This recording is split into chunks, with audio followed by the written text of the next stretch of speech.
Something that it has over the Pyrite is it has a flipper, right? I really wish my Pyrite had a flipper here. That would just completely make the Pyrite perfect for me. And this guy has all 4 of them. My favorite, the reverse flick. Boom, just like that. This one is in the satin finish, this one's in the stone wash. I mean, I often debate when I'm buying a knife which one I like the most out of the 2. So is the SENCUT Sachse still the budget button lock king this year, right? That is the very question that we are going to be answering right here throughout this video. So if you're ready for that, you saw the title, you saw the thumbnail, right? Grab yourself a little bit of coffee there, a snack, and let's just jump right into the video. Here we go. What is going on, guys? Welcome back to the channel. My name is Miguel. Today we're going to be reviewing the SENCUT Sachse, and this one is a very sexy knife. Bruh. All right, lame jokes aside, I am super excited to share with you guys everything about this knife. This is a very fidgety EDC, to say the least. It has 4 different deployment options. You got the button, of course. It is a button lock after all. You got the flipper, yeah, right there, right? Nice flipper action. You got the thumb deployment, right? So that's always nice to have. Last but not least, my favorite, the reverse flick. Boom, just like that. Take a look at that. Bam, bam, bam, bam, bam. All right, one last time. Bam. Fair measure. There it is, guys. So let's get started here, getting a quick measurement on this guy. Let's see what we got here. Total overall length coming in at around, I want to say, yeah, it's going to be just under 8 inches, right? It's going to be like 7 7/8 of an inch, right? Total length. The blade is going to be around, I want to say, 3 1/2. The actual cutting edge being around 3 1/4, right? The handle is going to be around 4 1/4, right? That gives you an idea right there as far as measurement goes. Well, let's do a quick comparison here to some of the knives that we always check in the channel here next to the Paramilitary 2 right there. It's going to be very comparable, almost the same size, but the PM2 being a little bit bigger. The Para 3 right here is going to be a little bit smaller compared to the Sachse, but that gives you an idea right there. Let's compare it also. Let's throw in one more Spyderco. Here we go. The Smock. Spyderco Smock right there. I want to say almost as long as the Spyderco Smock. The Smock has a little bit of a longer handle right there, right? But again, that kind of gives you a little bit of a comparison. All right, let's do a few other ones as well. Right here next to the Demko brothers, AD 20.5, that is the shark's foot. This one is the clip point blade right there. That gives you an idea. I want to say very comparable in size, right, to the clip point variant right here. Of course, the shark's foot blade is always going to be a little bit shorter in overall length, but again, some nice comparisons right there, size comparisons to give you a ballpark idea. Of course, you knew it was going to be here, the SENCUT Crowley, right, the brother from SENCUT. The Crowley, also a very fidgety EDC. The review on this guy should be live on the channel already, so check it out if you haven't already. And of course, the CJRB Pyrite, another very fidgety EDC. Review for that one also live on the channel. If you want to check it out after this video, you certainly can.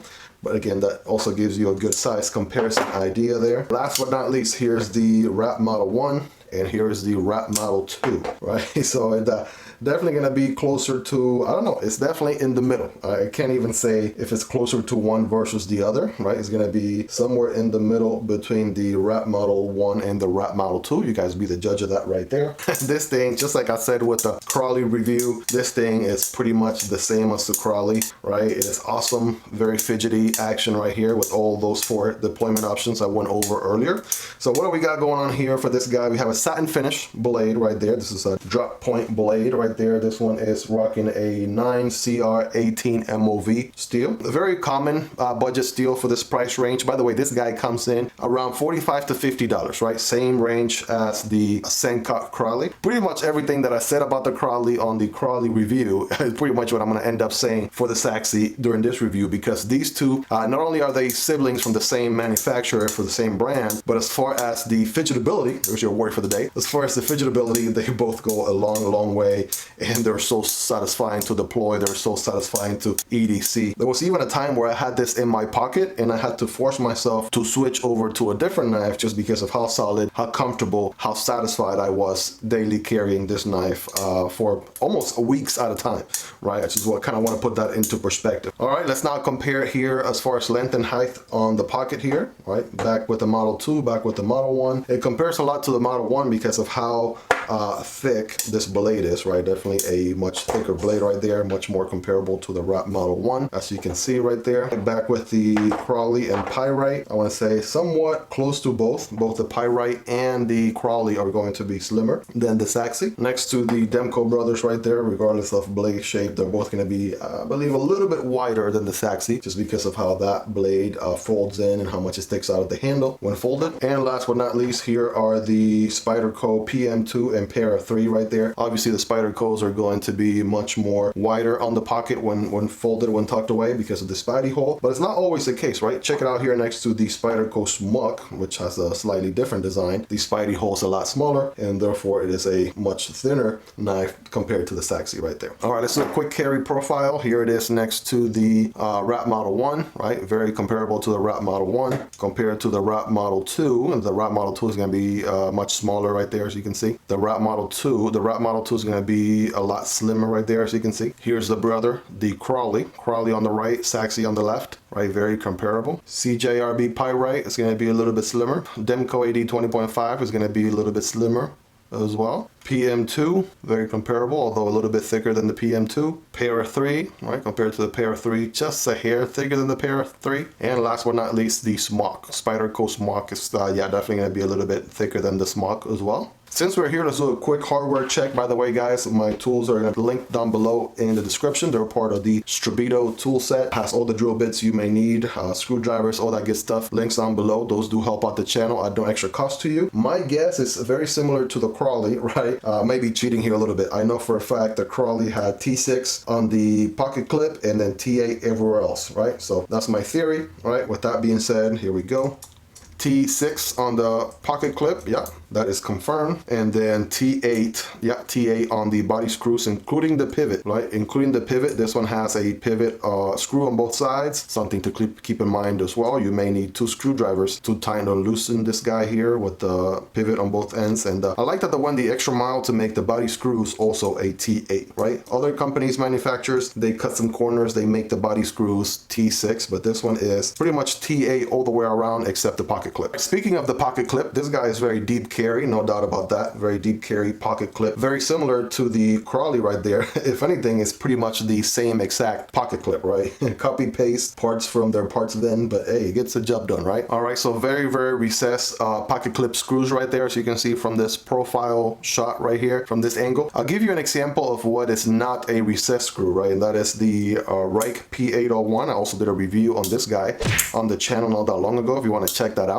But yeah, one of the things that I was picking on this guy is that the screws, they certainly stick out quite a bit on this guy, right? Check out the difference, right? You can barely see the ones in the Sachse, but they are the ones on the Reich P801. They definitely stand out quite a bit. All right, that being said, let's get a quick blade stock thickness on this guy. All right, 0.11 inches, just like the Crowley, on the thickest part of the blade. And then on the very tip, I want to say, I know this guy is very pointy here. Very tip is going to be 0.02 inches, right? That kind of gives you an idea right there. As far as the blade, this guy is rock solid. Yeah, this is a 10 out of 10. No questions about that. Very solid lockup. It is a button lock, so a lot of people always, you know, question the strength of a button lock, but this one is very well made. Of course, I mean, you could probably put it to a much harder test than just testing it against your palm, but again, I'm not trying to, you know, to go that far just to prove a point. So for what it is, right, that lockup right there, right, let me get a quick close-up, right? So there it is. When you push the button, it lets the blade free. By the way, this blade is on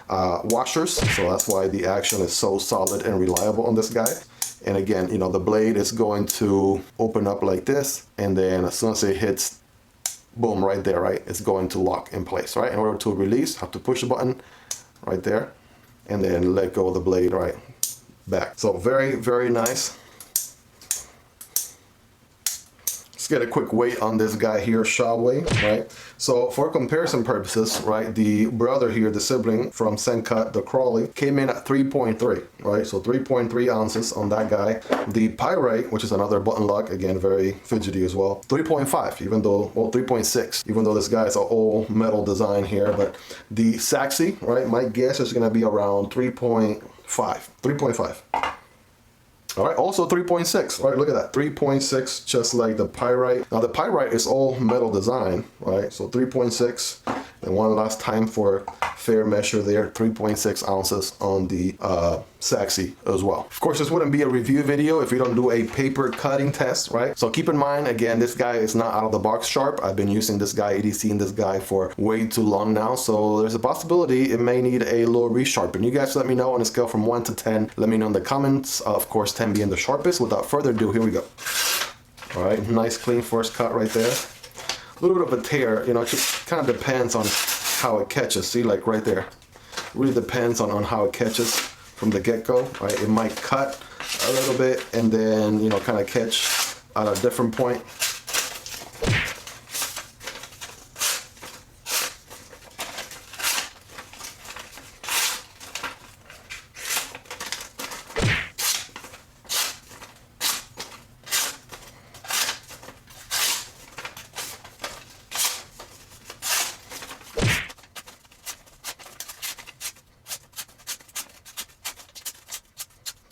Well, there you have it, guys. Let me know in the comments how this guy did. Does it need to be resharpened, right? You guys let me know. I want to say, just for sake of clarity and transparency, right? Aside from obviously opening envelopes and letters and Amazon packages and things like that, the other piece of heavy use that my knives will see is cutting through cardboard, right? Cutting through cardboard is going to be one of those things that I'll do from time to time, you know, cutting some cardboard for, you know, getting the fireplace started, or, you know, something like that, doing a campfire, or maybe I'm cutting it from my composting worms and things like that. This guy has been through a lot of cardboard as well, so that could explain a little bit of why the sharpness isn't all there, but it still has retained a decent amount of it, right? You guys let me know in the comments. I look forward to the comments to see what you guys' rating from 1 through 10 will be. Once again, we have a 9CR18 MOV satin finish blade that is a drop point. It is rocking this black micarta, very similar to the black micarta on the Crowley as well. I kind of wanted them to kind of match a little bit right there, and they kind of get that job done. This guy's available in other options, different handle materials as well, different colors, but there it is. I want to say I'm not necessarily a big fan of the blade shape itself. It kind of gives you kind of like kitchen knives type of vibes, but I mean, it gets the job done, right? It looks nice, solid, and this is a flat grind all the way to the top here, right? Very flat grind going all the way around.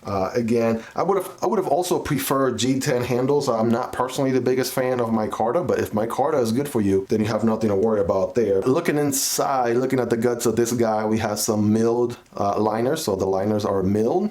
Should help with the weight a little bit right there. All right, you guys should be able to see that. Get a good view. These spacers are nice and thick right there. Very solid spacers. You'll notice probably there's like this baby spacer right here. This little thin looking spacer. And I kind of came to the conclusion on the last video too, on the last review, and it's the fact that they don't have, both of these knives don't have a lanyard hole. As you can see, there's no lanyard hole going on. So the way they kind of solved that issue, right, for you is they kind of added a much smaller spacer here where you can kind of loop around some sort of string or whatever, your lanyard hole. You can just loop it around this little tiny little spacer right here in the back. Something that I really like about this guy is the satin finish. I gotta say, me personally, I love stonewash and I love satin finishes, right? So that's why I'm glad that this one is in the satin finish, this one's in the stonewash. I mean, I often debate when I'm buying a knife which one I like the most out of the two, but honestly, you can't go wrong with either or. I like kind of sort of the flare, the shine of the satin finish right here on the right versus the stonewash. Sometimes the stonewash you really can't go wrong with most of the time, but that is up to you for preference. So if you're leaning more towards satin finish, then the